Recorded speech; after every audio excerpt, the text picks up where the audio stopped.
Hi everybody, কেমন আছো সবাই? ভালো আছো সবাই নিশ্চয়ই। করোনার এই দুর্যোগ মুহূর্তে সবাই ভালো আছো শুনে খুব ভালো লাগলো। আমিও আলহামদুলিল্লাহ ভালো আছি। ভালোই থাকতে হবে। তারপর এখন কিন্তু আবহাওয়া চেঞ্জ হচ্ছে, ঋতু চেঞ্জ হচ্ছে, অন্যান্য ভাইরাসে আক্রান্ত হই আমরা এই সময়। তারপরে করোনার একটা অতিরিক্ত চাপ আছে, সে কারণে আমাদের সবাইকে একটু ভালো খাওয়া দাওয়া, ঘুম টুম নিশ্চিত করতে হবে ভালো করে, এবং ভালো থাকতে হবে করোনাকে আর জয় করার জন্য। তো ঠিক আছে, আমরা তাহলে অন্য প্রসঙ্গে চলে যাই, পড়াশোনার বিষয়ে। আচ্ছা, তোমাদের কথা প্রশ্ন করব আমি, তোমার সবাই উত্তর দিবে এবং পারবেও, কারণ আমি জানি তোমরা অনেক ভালো, অনেক ট্যালেন্ট তোমাদের আছে। জানালাতে একটু সবাই একটু তাকাও এদিকে ওইদিকে, তাকে দেখো তো বাইরে কি দেখা যায়। হ্যাঁ, নিশ্চয়ই বলতে হবে, বাইরে বিভিন্ন ধরনের গাছ দেখা যায়, তাই না? সবুজ উদ্ভিদ দেখা যায়। এবং কী কী গাছ আছে দেখতে পাচ্ছ? বিভিন্ন ধরনের গাছ আছে, তাই না? আম, জাম, কাঁঠাল, লিচু, এইগুলি আমাদের বাসায় সবার এরকম গাছ আছে।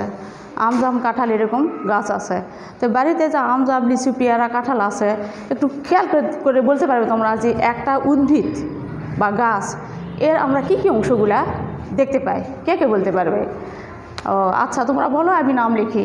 কি কি দেখতে পাওয়া যায়? দেখতে পাওয়া যায় একটা মূল, তারপর দেখা যায় কি উপরে ঠায় দাঁড়িয়ে থাকে যেটা, সেটা হচ্ছে কাণ্ড।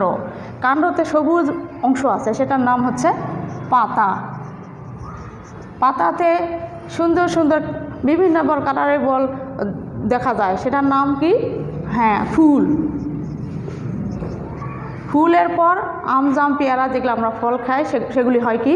ফল। তাহলে কি বন্ধুরা, 5টা অংশ পেলাম আমরা: মূল, কাণ্ড, পাতা, ফুল এবং ফল। আচ্ছা, এই 5টা অংশের মধ্যে তোমরা কি বলতে পারবে 5টা অংশের মধ্যে সবচেয়ে আকর্ষণীয় অংশ কোনটা, যেটা আমাদের চোখে পড়ে সবার আগে? হ্যাঁ, ঠিকই বলছো, ফুল। সবার আগে ফুলটাই কিন্তু আমাদের চোখে পড়ে। এখন এই ফুল নিয়ে আমাদের অবশ্যই কিন্তু জানার খুব আগ্রহ আছে, তাই না?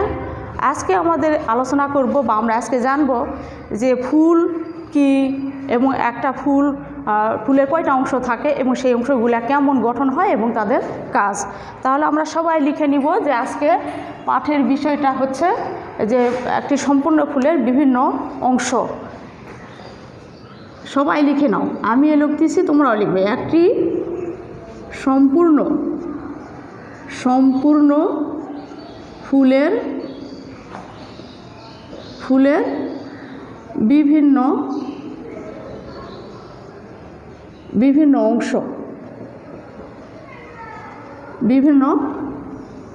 অংশ সবাই খাতায় লিখে নাও। একটা সম্পূর্ণ ফুলের বিভিন্ন অংশ।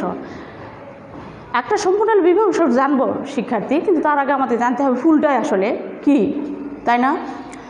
এর আগের পাঠ যেটা আমরা জানলাম, সেখানে কিন্তু উদ্ভিদের প্রজনন, তোমাদের অধ্যায় কিন্তু উদ্ভিদের প্রজনন, সেখানে আগে আমরা জানলাম যে অযৌন প্রজনন ছিল। সেই অযৌন প্রজননের ক্ষেত্রে ফুলের কোনো ব্যাপার কিন্তু ওখানে ছিল না, কারণ ওখানে অযৌন প্রজননে পাতা, মূল, কাণ্ড এসবের মাধ্যমে উদ্ভিদের বংশবৃদ্ধি। আর এখানে যেটা ফুল, যেটা আমরা আনবো, এই ফুলটা হলো উদ্ভিদের যৌন জননক্ষম একটা অঙ্গ। তাহলে ফুলেরকে সংজ্ঞায়িত করলে আমরা কি পাবো? যে সপুষ্পক উদ্ভিদের যৌন জননক্ষম অঙ্গকেই বলা হচ্ছে কি? ফুল। তাহলে ফুল কি জানলাম। এখন এই ফুলের একটা সম্পূর্ণ ফুলের বিভিন্ন অংশ দেখতে, আমরা যদি বাগান থেকে একটা ফুল নিয়ে আসি, তাহলে দেখতে পাবো যে একটা ফুলের সব অংশ কিন্তু ফুলের সব অংশ থাকে না। মোট 5টা অংশ থাকে একটা সম্পূর্ণ ফুলের। 5টা অংশ যেই ফুলে থাকবে সেই ফুলটাকে আমরা বলবো সম্পূর্ণ ফুল। এই 5টা অংশের কোনো অংশ যদি না থাকে, তাহলে সেটা হবে অসম্পূর্ণ ফুল, কোনো একটা অংশ হয়তো থাকে না।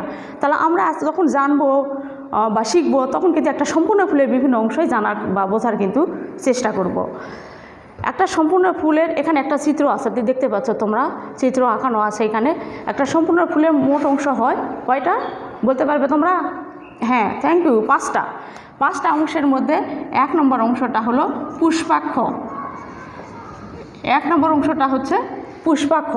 এই পুষ্পাক্ষটা যদি চিত্রে দেখতে যাই, তাহলে কোথায় পাবো? এই যে এই অংশটার নাম হচ্ছে পুষ্পাক্ষ। পুষ্পাক্ষটা কি? এই অংশটা কিন্তু নিচে যেটা দেখা যাচ্ছে, এটা কিন্তু বোটা।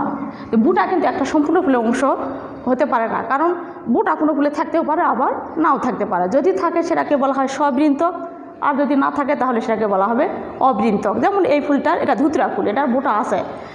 আমরা রজনীগন্ধা, কচু এই ফুলগুলো যদি দেখতে পাই তাহলে সেখানে কিন্তু বোটা থাকে না, তাহলে বোটাটা একটা সম্পূর্ণ ফুলের অংশ নয়। কিন্তু আমরা এখানে জানবো যে এই অংশটা হচ্ছে ফুলের বোটা। আর মোটা বৃন্ত শীর্ষে বা বোটার শীর্ষে প্রশস্ত যে অংশটা, সেই অংশটার নামই হচ্ছে পুষ্পাক্ষ, ইংরেজিতে বলা হয় থ্যালামাস। এই পুষ্পাক্ষটার কাজ হচ্ছে কি, প্রশস্ত অংশ, ফুলের যা আর কয়টা অংশ থাকলো, আমি বললাম 5টা, তার মধ্যে এটা 1 নাম্বারটা। আর যে 4টা অংশ থাকলে এই 4টা অংশ কি পুষ্পাক্ষটা ধারণ করে রাখে। অর্থাৎ ফুলদানি যেরকম, ফুলদানিতে আমরা ফুল এরকম অবস্থান করে রাখি, পুষ্পাক্ষটার কাজও এরকম যে ফুলের আর বাকি অংশগুলোকে ধারণ করে রাখে। এটা গেল পুষ্পাক্ষ। তারপর 2 নম্বর অংশ যেটা, সেটা হচ্ছে বৃতি। 2 নম্বর অংশটা যেটা, সেটা হচ্ছে বৃতি। এই যে ফুলের এখানে দেখা যাচ্ছে এই অংশটা, এটা কিন্তু বৃত্তাংশ, কারণ এটা ভাগ করে দেওয়া আছে বৃত্তাংশ। এই বৃতিটা পুষ্পাক্ষের উপরে সবুজ বর্ণের হয়, কিংবা অন্যান্য রঙেরও কিন্তু হয়ে থাকে। এটাকে বলা হয় বৃতি, বা এখানে যদি আমি দেখি তাহলে এটাকে বলা হবে বৃত্তাংশ। বৃত্তাংশ মানে বৃত্তের অংশ। এই বৃত্তাংশটার হচ্ছে কাজ কি হচ্ছে, যে বৃত্তাংশ কিন্তু সবুজ বর্ণের হয়, বেশিরভাগ ক্ষেত্রে সবুজ বর্ণ হয়। সবুজ বর্ণের যদি হয় তাহলে কী হবে বলো তো, মানে সবুজ বর্ণ মানে সেখানে ক্লোরোফিল থাকবে, তার মানে সে সালোকসংশ্লেষণের মাধ্যমে খাদ্য তৈরি করতে পারবে।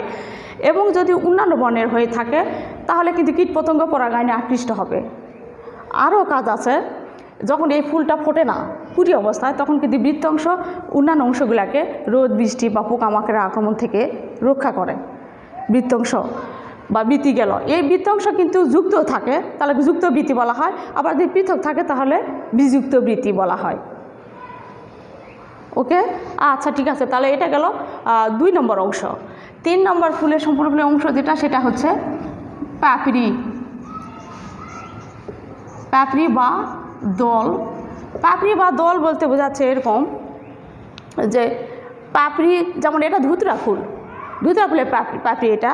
আমি যদি পাপড়ি দেখি, যেমন এখানে তোমাদের জন্য একটা নিয়ে আসছি জবা ফুল। জবা ফুলের এই পাপড়িটা কিন্তু ফুলের আসলে আকর্ষণীয় অংশ। যে কোনো ফুলের যদি পাপড়িটা খোলা হয় এরকম একটা একটা করে যদি খুলি আমরা, তাহলে কিন্তু ফুলের কোনো আর অস্তিত্বই কিন্তু থাকে না। তো একটা একটা করে অংশ এটাকে বলা হয় পাপড়ি, আর সব পাপড়িগুলা মিলে বলা হয় হচ্ছে দল।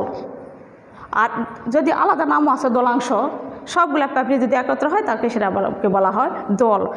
এই দল যেটা বলা হচ্ছে সেটা কিন্তু ফুলের আকর্ষণীয় অংশ। এটা কিন্তু বিভিন্ন কালারে বেলা হয়, লাল, নীল, কমলা, হলুদ, বেগুনি এরকম হয়ে থাকে। হওয়া মানে এটার কাজই হচ্ছে কীটপতঙ্গের পরাগায়নে আকৃষ্ট করা, এই পাপড়ি বা দলাংশের কাজ। ধুতরা ফুল, এই পাপড়ি কিন্তু একটা একটা জবা ফুলের ক্ষেত্রে কিন্তু একটা একটা খোলা যাচ্ছে, এরকম খোলা যাচ্ছে। কিন্তু এখানে যেটা আঁকানো আছে এটা হলো ধুতরা ফুল।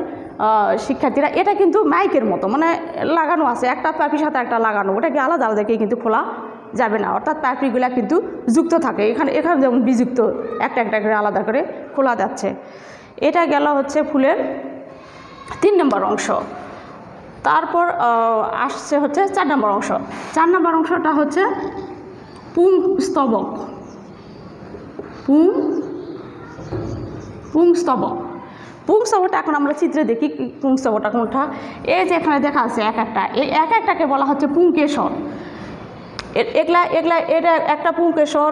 এই যে এখানে দেখা যাচ্ছে এখানে আরেকটা পুংকেশর, এখানে আরেকটা কিন্তু পুংকেশর। যেহেতু এই ফুলটা লম্বচ্ছেদ করা, কাজেই আর পুংকেশরগুলা কিন্তু ওই পাশে আছে। লম্বচ্ছেদ মানে মাঝখানে কিন্তু কাটা হয়ে গেছে। এটা একটা করে পুংকেশর। সব পুংকেশরগুলা মিলে একটা ফুলের বলা হয় পুংস্তবক। তো একটা পুংকেশরে কী কী অংশ দেখা যায়, যেমন এই পুংকেশর যদি এইটা দেখি আমরা, তাহলে এখানে দেখা যাচ্ছে যে এই যে দণ্ডের মতো অংশ, এখান থেকে এই দণ্ডের মতো যে অংশটা সেটার নাম হলো পুংদণ্ড। পুংদণ্ড। আর এই যে মাথাতে, এই মাথাতে যে প্রশস্ত একটা অংশ দেখা যাচ্ছে, এই প্রশস্ত অংশটার নাম হচ্ছে পরাগধানী।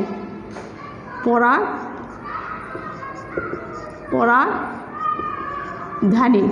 এই পরাগধানী আর হচ্ছে পরাগদণ্ড বা পুংদণ্ড বলা যায়, এই দুইটা অংশ মিলে এর নাম হচ্ছে পুংকেশর। পুংকেশর। আর এটা একটা পুংকেশর, কিন্তু সব কেশরগুলো মিলে একটা ফুলের বলা হয় পুংস্তবক। এই পুংস্তবকের যে উপরের প্রশস্ত অংশটা আছে সেটার নাম বললাম কি এখানে, কি যেন নাম? হ্যাঁ, পরাগধানী। এই পরাগধানীর ভিতরে কিন্তু পরাগরেণু উৎপন্ন হয়। এই পরাগরেণু থেকে জননকোষ উৎপন্ন হয়। এই জননকোষটাই কিন্তু যৌন জননে অংশগ্রহণ করে থাকে। আর সেই জন্য এটাকে ফুলের একটা অত্যাবশ্যকীয় স্তবক বলা হয়, মানে অতি প্রয়োজনীয় একটা স্তবক। এরপর আসতেছে আমাদের 4 নম্বর অংশ। 4 নম্বর অংশ 5 নম্বর অংশের নাম হলো স্ত্রী স্তবক। স্ত্রী স্তবক। স্ত্রী স্তবকটা কিন্তু থাকে ফুলের একদম কেন্দ্রে, অর্থাৎ এরকম করে ধরা হয় তাহলে মাঝখানে, যেমন জবা ফুলের আছে, জবা ফুলের ক্ষেত্রে স্ত্রী স্তবক এটা। তো এই যে চারিদিকটা যদি পরিধি ধরি তাহলে এই স্ত্রী স্তবকটা কিন্তু একটা ফুলের মাঝখানে পড়তেছে, মানে কেন্দ্রে, তাহলে কেন্দ্রে অবস্থান করতেছে স্ত্রী স্তবক। এই স্ত্রী স্তবকের কয়টা অংশ থাকে, যেমন এখানে ভিতরে যে প্রশস্ত অংশটা আছে, এই প্রশস্ত অংশটার নাম হচ্ছে গর্ভাশয়।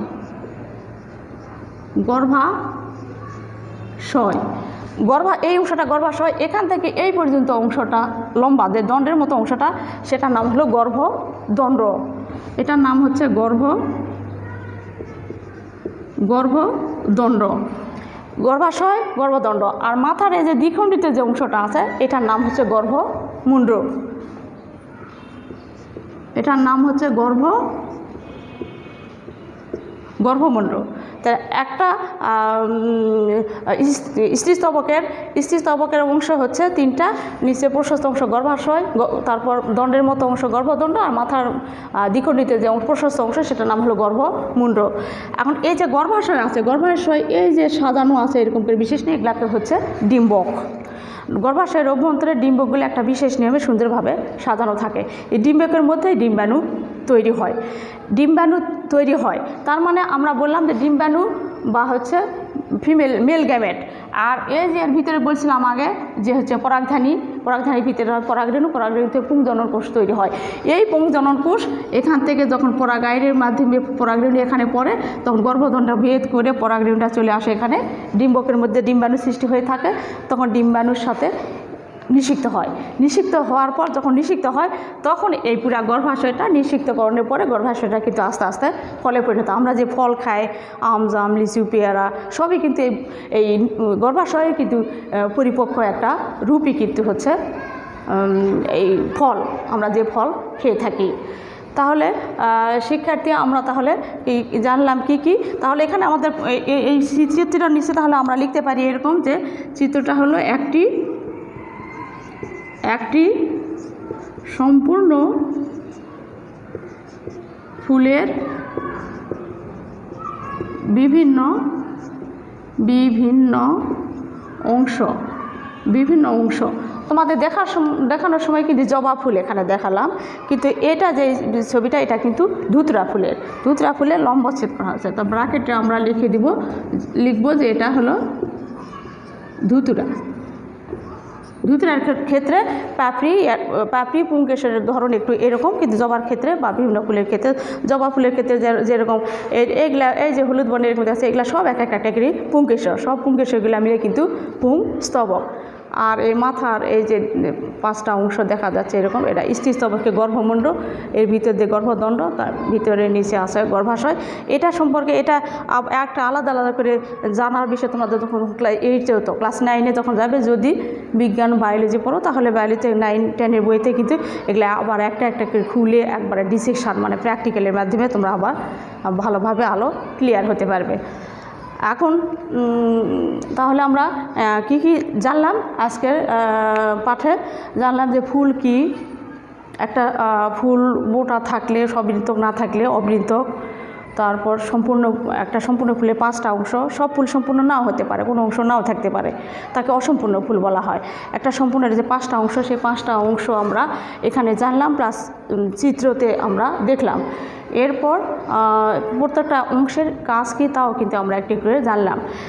এখন এখানে বলছিলাম একটা কথা যে পুংকেশর আর এই দুটা মিলে কিন্তু স্ত্রী স্তবক, এখানে লেখা হয়নি, এটা হলো স্ত্রী স্তবক।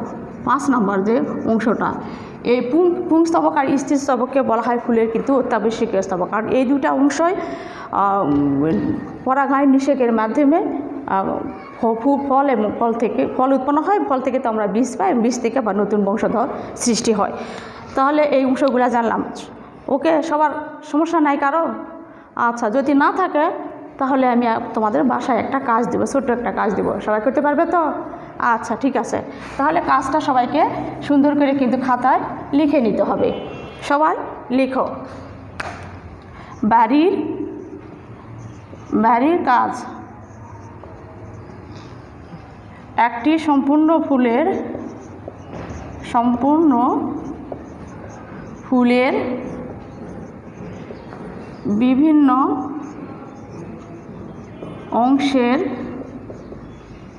অংশের কাজ